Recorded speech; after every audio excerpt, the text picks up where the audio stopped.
Good morning, digital nomads. Just a quick update. It's going to rain today, and so I'm going to be working inside the van. I won't be able to work outside the van, but that's okay.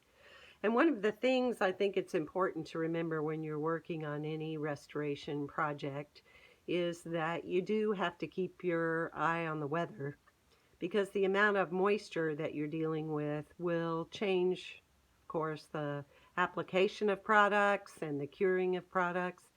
What I'm showing you today is the products I bought yesterday. Fiberglass resin, got my gloves, got this matte product because you have to pull out these fiberglass fibers and lay them on the place that you're wanting to create a new surface for.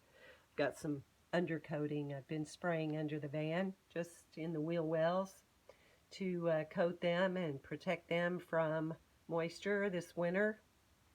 I've also got some product here to start working on the roof. It's rust dissolver. We'll be using that on the roof project. Won't be using it today. Again, I said it's raining, so we won't be using that. But inside the van, I've got the foam worked on. Here, let me show you. Walk out to the project here. Back out to the van, where you can see where I have filled places with insulation, especially right here. It's all full, and once it was full, sanded it flat, cut it off as flat as I could. And you're going to want to indent it a little bit because the resin is going to fill this in and make it strong.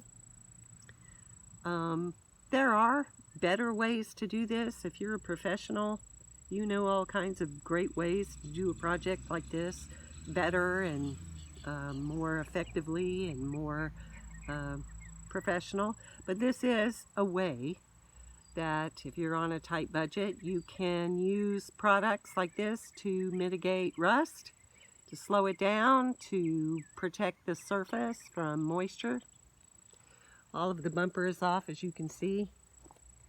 This is what it looks like when it's full.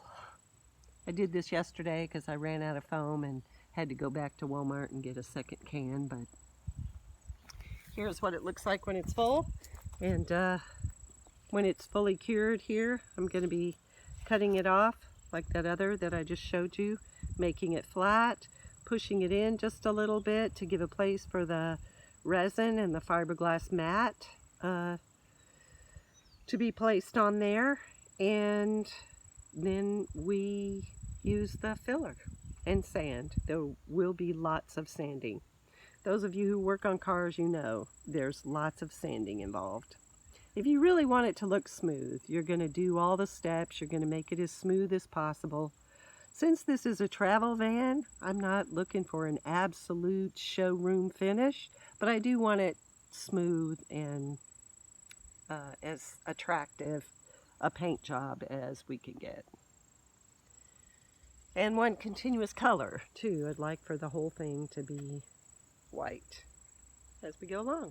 So that's the progress I've made on the van, and I appreciate each and every one of you who are watching my videos and following along and interested in seeing how this project develops as I turn Van Helsing into its former glory. LL Sweetness out.